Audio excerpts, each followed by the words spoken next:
نحمدہ ونصلی ونسلم علی رسول الکریم میں فقیر قادری سید عبدالحبیب رضوی عرض کرنا چاہتا ہوں، یہ جو مولائی فرقہ ایک نکلا ہے، انتہائی بے ادب اور گستاخ فرقہ ہے۔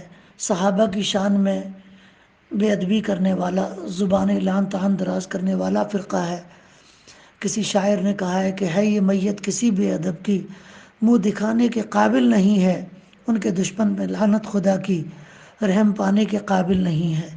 یہاں لفظ میت اس لیے استعمال کیا ہے ہم نے کہ قرآن و حدیث کی روشنی میں زندہ وہ ہے جو صاحب ایمان ہے، اور مردہ وہ ہے جو بے دین گمراہ بے ایمان ہے۔ اللہ تبارک و تعالیٰ نے اپنے صحابہ سے وعدہ کیا ہے بھلائی کا، بہتری کا۔ قرآن کریم کی آیت ہے سورۃ الحدید کی، وَكُلًّا وَعَدَ اللَّهُ الْحُسْنَىٰ، اور اللہ نے اپنے تمام حبیب پاک صلی اللہ علیہ وسلم کے تمام صحابہ سے بہتری کا، بھلائی کا وعدہ کیا ہے۔ اور اس کے باوجود یہ جو مولائی فرقہ ہے، جہاں جا بجا صحابہ کی بے ادبی کرتا ہے، وہاں تو بالکل حضرت امیر معاویہ کو ٹارگیٹ پہ لیا رہتا ہے اور منہ بھر بھر کر انہیں گالیاں دیتا ہے۔ لہٰذا ان کی مثال بالکل اسی طرح۔ اچھا، ایک حدیث پاک میں آپ کو سناتا ہوں مشکاہ شریف کی۔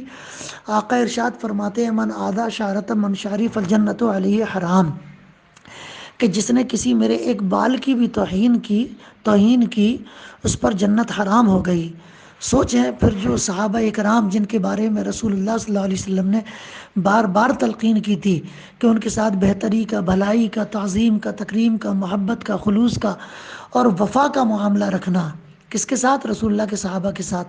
اب ان کو گالی دینے والا، اب آپ سوچئے کہ اس کو کس طرح جنت، تو کیا جنت کی خوشبو بھی نہیں ملے گی اسے۔ اور چونکہ یہ جو مولائی فرقہ ہے نا، یہ ان کے لیے قرآن و حدیث کے آپ کتنے ہی دلائل پیش کر دیں، صحابہ کی عظمت رضوان اللہ تعالیٰ علیہم اجمعین، یا حضرت امیر معاویہ رضی اللہ تعالیٰ عنہ کی عظمت پر انہیں ماننا واننا کچھ نہیں ہے۔ قرآن کریم میں ایسے ہی لوگوں کے بارے میں ارشاد فرمایا اولئک کالانعام بل ھم اضل، اور یہ چوپایوں کی طرح یعنی جانوروں کی طرح ہیں، سورہ اعراف میں ہے۔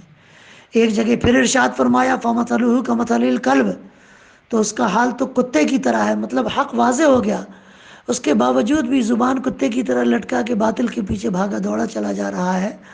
تو یہ فمثلہ کمثل الکلب ایسے ہی لوگوں کے لیے آیا ہے۔ پھر ایک جگہ ارشاد فرمایا ثم لم یحملوها کمثل الحمار، ان کی مثال جن کے پاس حق آ چکا ہے، اچھائی آ چکی ہے، صداقت آ چکی ہے، بھلائی آ چکی ہے، اور صراط مستقیم واضح ہے، مگر اس کے باوجود گمراہیت کی ڈگر پر چل رہے ہیں، یہ لوگوں کی مثال گدھے کی طرح ہے۔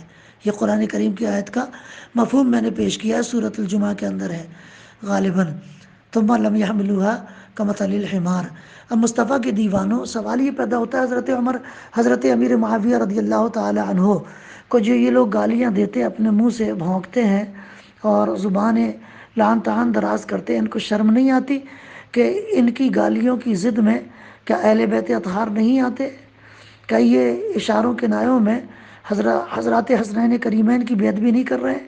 کیونکہ یہ جنہیں گالی دے رہے ہیں انہوں نے 20 سال تک حضرت امام حسن مجتبیٰ، حضرت امام حسین تاجدار کربلا، 20 سال تک انہوں نے رضی اللہ تعالی عنہما حضرت امیر معاویہ کی بیعت قبول کی ہوئی ہے، اور 20 سال تک ہر مہینے اور ہر سال آنے والے حضرت امیر معاویہ کی طرف سے تحفے اور نذرانے بھی قبول کیے ہیں، ملاقاتیں بھی کی ہیں، اور محبت کی درجنوں مثالیں پیش کی جا سکتی ہیں۔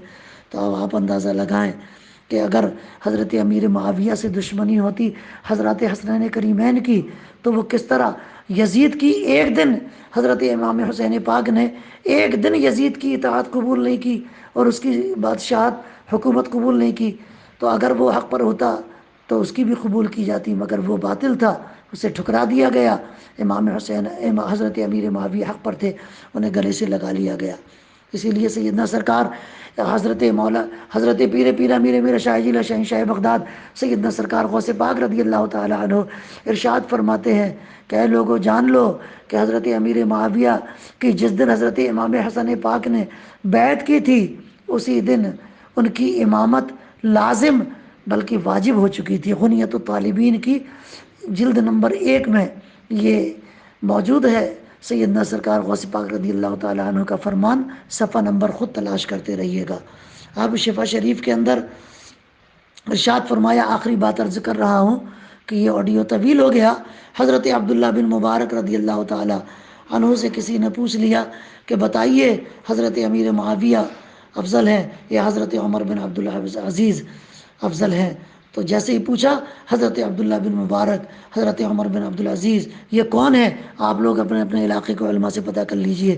چہرے پر جلال کے آثار نمودار ہوئے۔ حضرت عبداللہ بن مبارک نے فرمایا کہ اے پوچھنے والے، تو یہ کیسا سوال کرتا ہے؟ ایک صحابی کے مقابلے میں یہ غیر صحابی کو لا کر کس طرح کھڑا کر رہا ہے؟ شفا شریف کے اندر انہوں نے ارشاد فرمایا کہ حضرت امیر معاویہ کے جب گھوڑا چلتا تھا نا رسول اللہ کے ساتھ، گھوڑے کے تلوے کے نیچے سے جو غبار اڑ کر گھوڑے کی ناک تک آتا تھا نا، اس غبار کا مقابلہ بھی اگر حضرت عمر عبدالعزیز جیسے کئی عمر عبدالعزیز پیدا ہو جائیں تب بھی حضرت عمر عبدالعزیز اس غبار کا بھی مقابلہ نہیں کر سکتے ہیں۔ بہرکیف ہمیں چاہیے، اور اللہ تبارک و تعالیٰ ہدایت دے تو مولائیوں کو چاہیے کہ حضرت مولا علی کی محبت میں صحابہ کی توہین نہ کریں، گستاخی نہ کریں، بے ادبی نہ کریں، ان کی بارگاہ کی تعظیم و تکریم کریں، اور وہ کریں نہ کریں۔ مگر الحمدللہ اہل سنت پر یہ اللہ کا کرم ہے، جیسا کہ اعلیٰ حضرت نے فرمایا، اہل سنت کا ہے بیڑا پار، اصحاب حضور ناؤ ہے اور نجم ہے اطرت رسول اللہ کی۔ اللہ تبارک و تعالیٰ حق کو قبول کرنے کی توفیق عطا